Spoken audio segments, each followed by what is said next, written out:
kitundu omusuubuzi n'omwambazi amadaala kati mutwalo topa 15 santresi mu kitundu. Omwaka guno abasubuzi mu kibuga Kampala bagumazeko nga bagobagana nebananyini bizimbe ku nsimbi z'obupangisa ku kizimbe kya lubega olwokubongeza ensimbi buli olukya. Kwene embeera abantu bagambye nti obutiko obukonye nti tuseeke ebijanjaalo. Olwaleero tetugenda kugulawo kizimbe kino nga lubega tamaze kujja kugula awundi n'asazaamu bye yawandiise nga ayongeza abasubuzi ssente. Mutandika okusasula ssente bweziti tukiwakanya nesekuwakanya yenna twetaaga obwenkanya ng'abasuubuzi.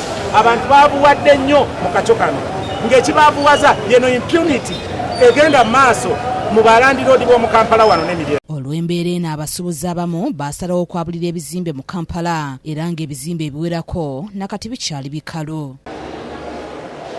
Omwaka guno palamenti mweyayisiza etteeka erirungamya abapangisa nebananyini bizimbe erya Landlord and Tenants Bill okumalawo okugugulana kuno. N'omwami akulira DPC Document Processing Center e Nakawa URA bamuwa tageti nti olunaku olina okusoloza obuwumbi 10 oba 10 oba 5 oba 2 kaakati naye si musimu tayinza kudda ku muntu aleese mugugu gumu ogenda okusasula emitwalo 10 oba 5 oba 9 oba 2 ate ave ku muntu aleese konteyina agenda okusasula miliyoni 15 mali.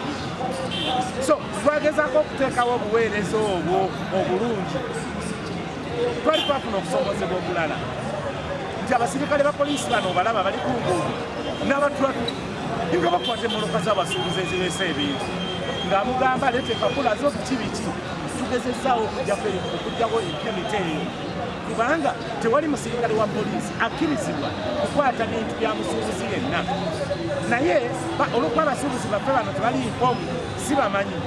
Ekirala batiitiizi, ekirala baagala sipiidi babadde bamukanga ne bakwata ebintu bye ne babimugyako oli n'amugamba leeta empapula zo ekitokatoka ne kimuweesayo emitwalo 5 oba 3.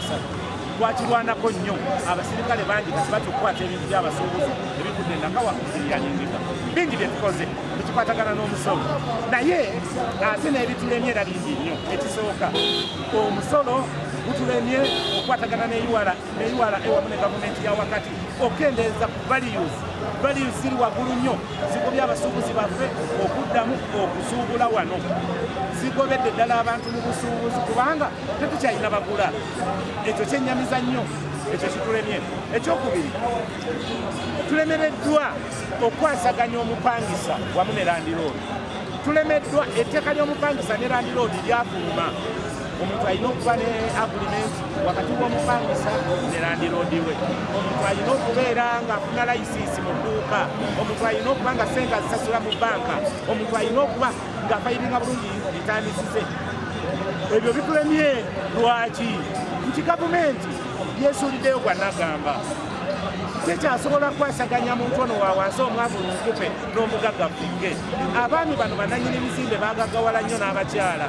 Kati bwatunuulira omusuubuzi ono mu kwogerako ne ssentebe w'abasuubuzi mu kibiina kya Kampala New Generation agamba nti tebamanyi lwaki bannanyini bizimbe bakyagaanye okugondera etteeka lino. Tulemereddwa okwasaganya omupangisa wamu ne landiroodi. Tulemeddwa etteeka ly'omupangisa ne landiroodi lyafuluma. Omuntu alina okuba ne agreement wakati w'omupangisa ne landiroodi we. Omuntu alina okubeera ng'afuna layisinsi mu dduuka. Omuntu alina okuba nga ssente azisasula mu banka. Omuntu alina okuba ng'afayiringa bulungi bitandisize. Ebyo bitulemye lwaki? Nti gavumenti yeesuuliddeyo gwanagamba tekyasobola kwasaganya muntu ono wa wansi omwavu lunkupe n'omugagga ffinge. Abaami bano bananyini bizimbe baagaggawala nnyo n'abakyala. Kati bwatunuulira omusuubuzi ono amulabanga kasasiro tamweguya. Lwaki? Kubanga alaba talina kyamweguyako. Yazimba ebizimbe bye yagaggawala nnyo yamukuba entiisa nti osobola n'okujja wa URA obagamba oba omuntu yenna n'abuuza omusuubuzi osasula ssente mmeka mu dduuka lino ngasasula miliyoni 5 nagamba nsasula mitwalo 10. Lwaki? Kubanga tali informed, tamanyi na kumanya oba renti gwasasula omungi bwamwogera n'amugamba ekitongole kya URA ayambibwako n'okuba nti asasula yinkamu takisi omutono nti tulemereddwa okusomesa abasuubuzi baffe obulungi obuli okuteekesa mu nkola etteeka lino erikuba omupangisa ne landiroodiwe. Ono agamba nti ekitongole ekisolooza omusolo mu ggwanga nakyo kyabongeza emisolo ekibanyigiriza. Ng'abakulembeze tugenda kirwanako sijja kulema kwogera ate ku biriwo ebirungi ebikoleddwa mu mwaka guno ogwa 2023 n'obusuubuzi bwa Uganda. Ffe ng'abakulembeze tukoze ebirungi bingi eri omusuubuzi ono asuubula owa wansi, era twebaza nnyo abasuubuzi kubanga okusiima kwabwe tukulabye. Ekisooka tugezezzaako okusembeza ekitongole ekisolooza emisolo okumpi n'omusuubuzi ono atandikirwako wansi, nti omusuubuzi essaawa zino omulaba batono abakyalwanagana ne URA mu nsonga nyingi omuli income tax, import duty mwennyini, nti omuntu waba afunye okwemulugunya agenda direct mu kitongole era nekikola ku nsonga zino. Ensonga endala, ekitongole kya URA kirese changes nyingi. Omubadde omuceere mubalabye tubadde tulwanagana ku nsonga y'omuceere nga bagamba nti bannayuganda bali baginga omuceere ogwa Pakistan ne baguyita ogwa Tanzania. Ekyo nakyo twakirwanako ng'abakulembeze era abasuubuzi ne baganyirwa bya kitalo. Ekyo nakyo twakikola ng'abakulembeze. Ensonga endala gye tukoze ku nsonga y'abantu abasuubula mu East African countries. Nga mukimanyi obulungi nti omuntu asuubula mu East Africa aweebwa enkiso mu bintu ebyenjawulo. Omuceere alina kusasula 6% ku bintu omuceere gwasuubudde mu East Africa. Ogwebweru alina kusasula 78%. Kati mu mbeera efaanana bwetyo titulwanye nnyo ekintu ekyo ku muceere ne kitereera ekitaba kiri nti omuntu abadde aleeta omuceere gwa East Africa ng'era bamuggyako sentezezi n'asuubudde omuceere ogwebweru. Ekitongole kya KCCA kyateekawo akatale aka Smart City Bus okuyambako abatembeeyi, wabula Kabanda agamba tebaasooka kubeebuuzaako. Abatembeeyi balina kulisaabingibwa nguudo, tulina okubawaayo ennaku oba essaawa ze balina okukola. It is the only solution they can do. Kati gwe bw'ogamba bwe omutembeeyi agenda mu katale k'okugwanda ani asuubula essaawa zino akantu ak'omutwalo n'akatwala eri kasitoma n'ava wano agenda enjavule.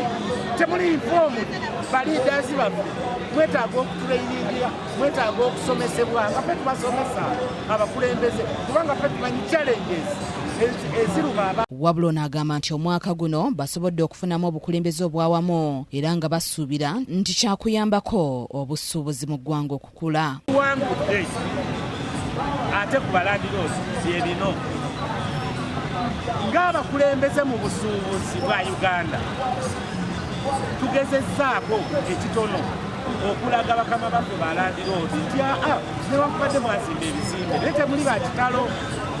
Era wenjogerera mwalaba ennaku ezo nga tulina obusuubuzi obuwanguzi bwe tutuuseeko mu busuubuzi bwa Uganda nga waliwo omugagga omu yeyitana Kamunywa Musaayi yamenya edduuka ly'omupangisa n'ajjamu ebintu naye nga tutadde nnyo judiciary ku panic wamu ne gavumenti nga tugamba twetaaga bwenkanya mu nsonga eno era mbakakasa nti obwo bwenkanya essaawa yonna tubusuubira ebitono bye twakakiikingako mu birabye obuwanguzi bukyali mu ngalo zaffe.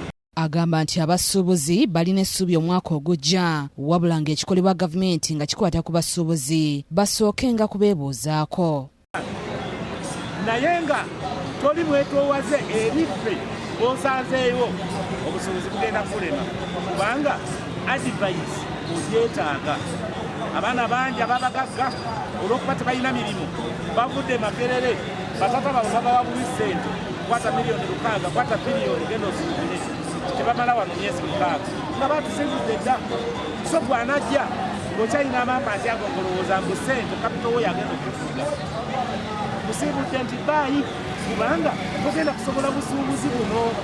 Olina okukola consultation ogenda gikola ku baani muffe era olina okubeera omwetowaze ennyo muffe abakulembeze lwaki ng'ogenda okusomoka buli challenge eri busuubuzi bwa Uganda. Tugezezzaako okunoonya ku mwogezi wa URA ku nsonga zino ng'essimu ebadde teriiko.